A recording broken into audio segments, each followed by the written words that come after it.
Hello friends, and welcome to another spectacular movie recap. Today, we are diving deep into the world's most secure prison, Shawshank Redemption. This penitentiary is notorious for its impregnable security, standing like an unconquerable fortress. Thousands of inmates serve their sentences here, but throughout its history, not a single one has ever managed to escape the high walls.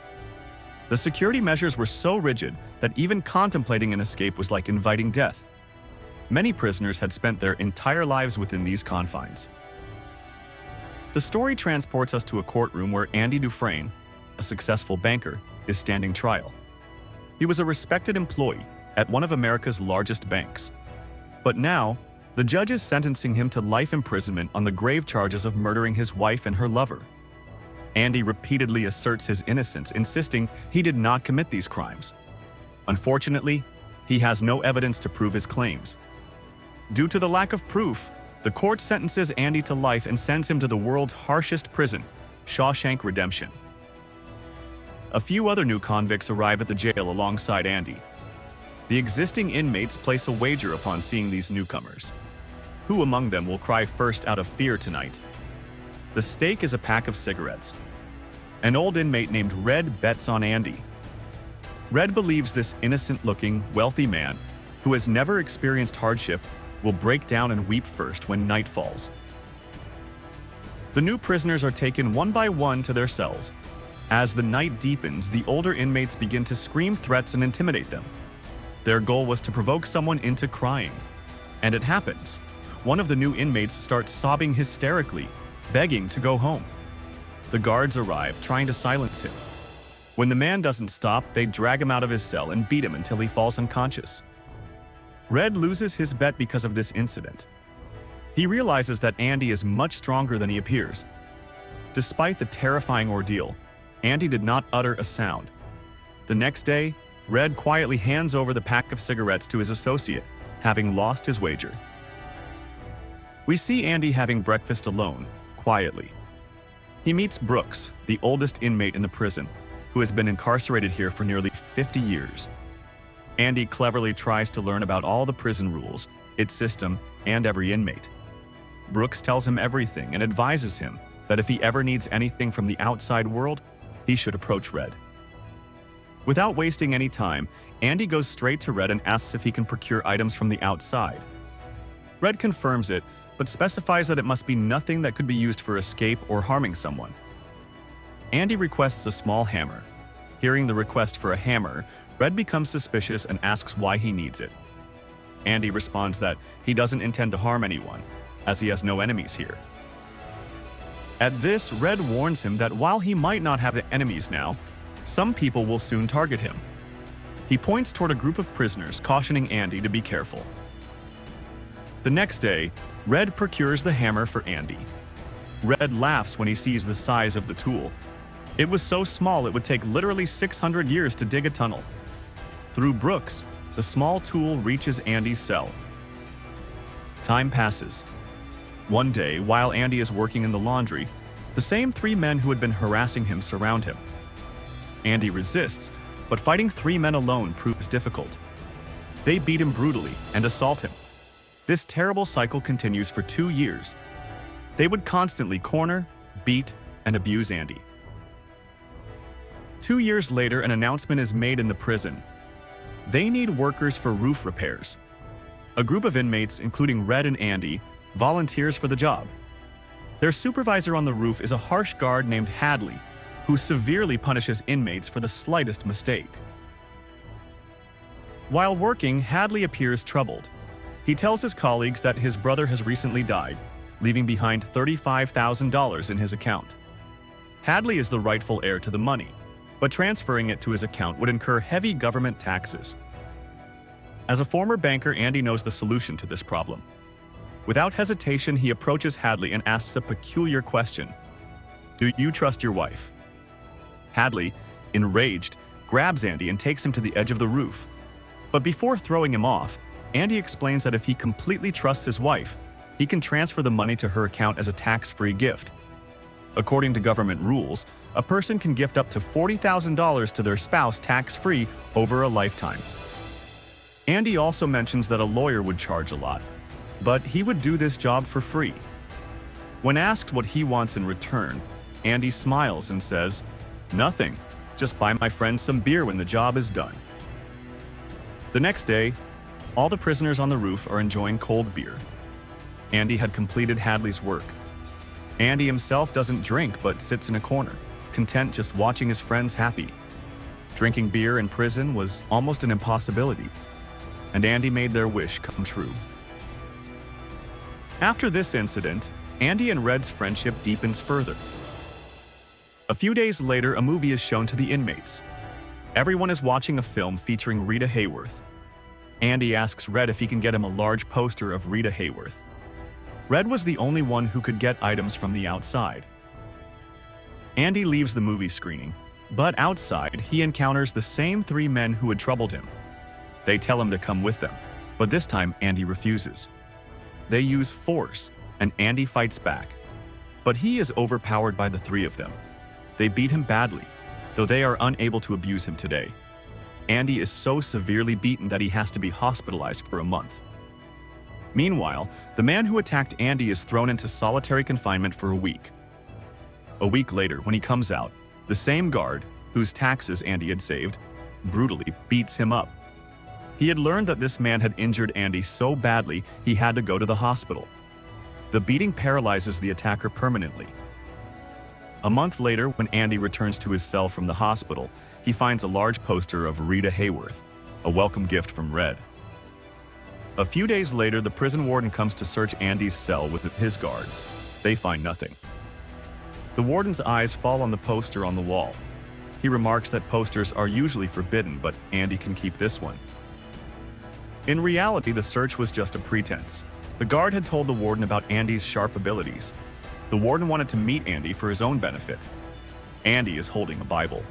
The warden takes it and walks away, but then returns, handing the Bible back to Andy, saying, "Salvation lies within." The next day, the warden summons Andy to his office, saying such an intelligent man should not be behind bars. Thus, he makes Andy the library assistant.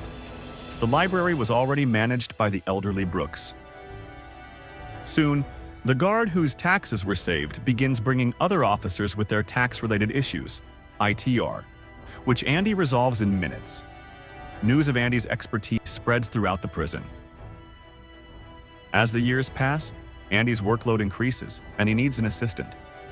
He makes his best friend, Red, his helper.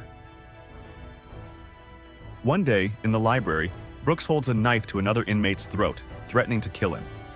In reality, Brooks's sentence had been pardoned. After spending 50 years in this prison, it had become his entire world. He was unprepared for the outside. He thought if he committed murder, his sentence would be extended, and he could stay in the jail. After Andy intervenes and talks him down, Brooks releases the man.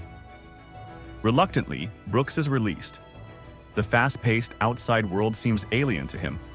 In 50 years, the world's speed had increased dramatically.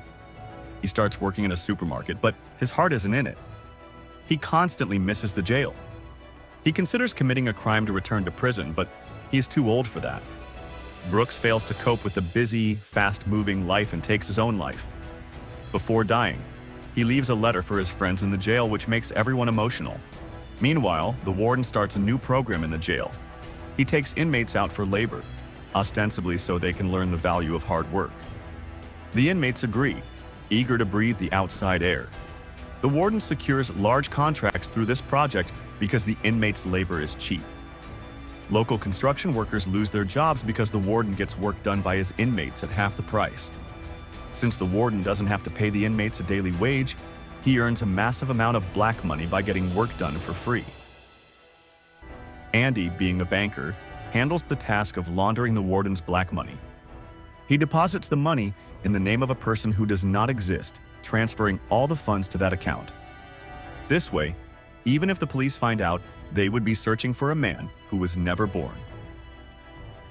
A new young inmate named Tommy arrives at the jail. He is a frequent visitor to various prisons and is very friendly. He quickly makes friends with many inmates. One day at the dinner table, Tommy shares that he has been stealing for years. Andy advises him that if he keeps getting caught, it means this job is not for him, and he should quit stealing. Tommy finds Andy's words wise and asks Red for information about him. Red tells him that Andy was a big banker, sentenced to life for murdering his wife and her lover. Hearing this, Tommy looks thoughtful, as if something has jogged his memory. He calls Andy and Red over. Tommy tells them that 4 years ago, he was in a different prison where he met another inmate. That inmate confessed to Tommy that he had broken into a house to steal one night. Fearing capture, he killed the homeowner and his wife. Later, he realized they were not husband and wife but lovers, and the woman was the wife of a big banker. Tommy had read the news in the paper that the police suspected the banker of the murders and arrested him.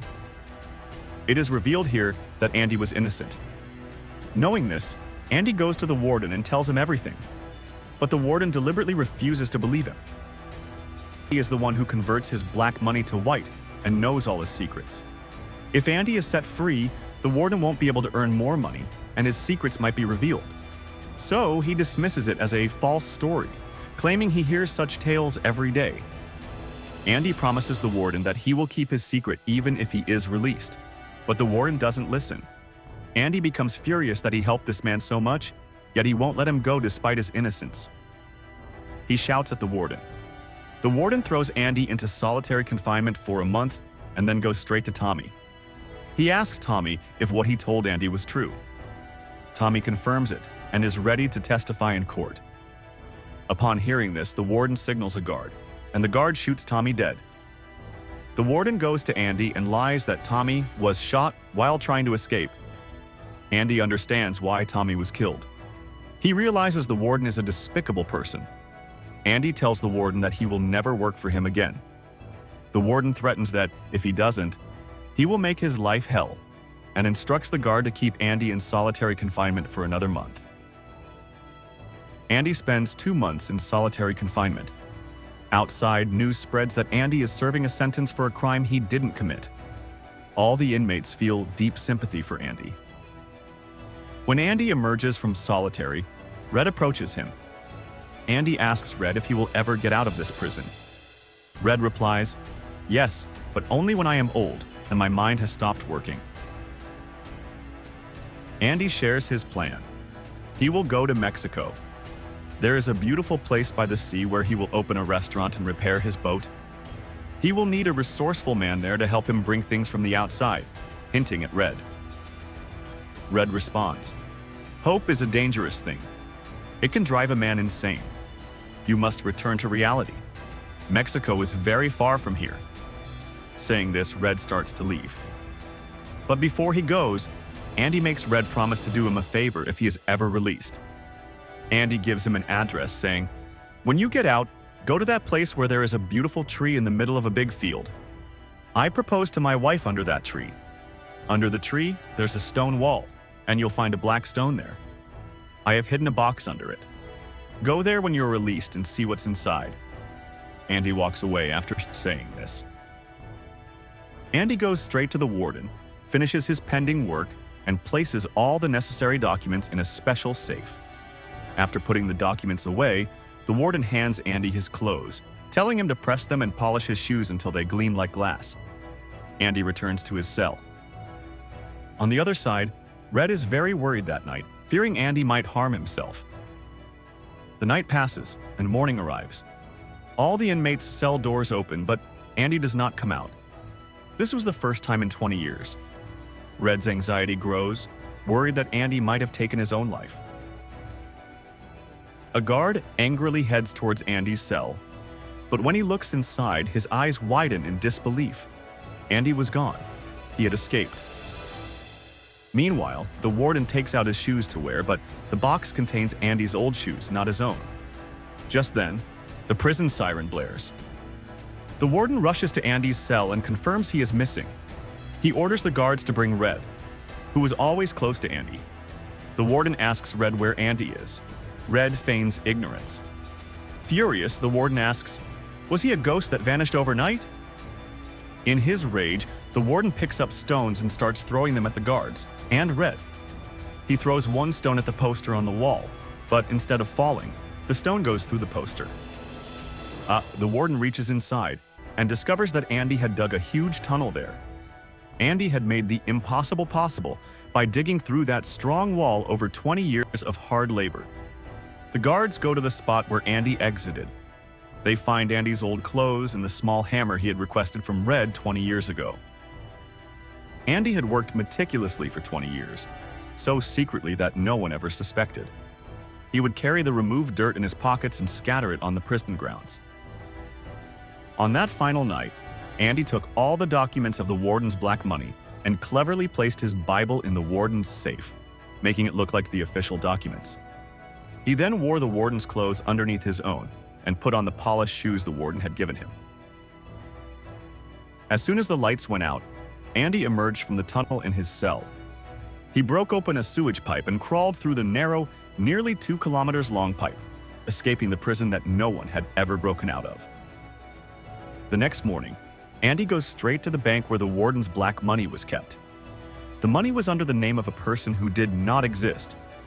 Andy had set up this entire documentation scheme, and he used to sign on behalf of the account holder from jail.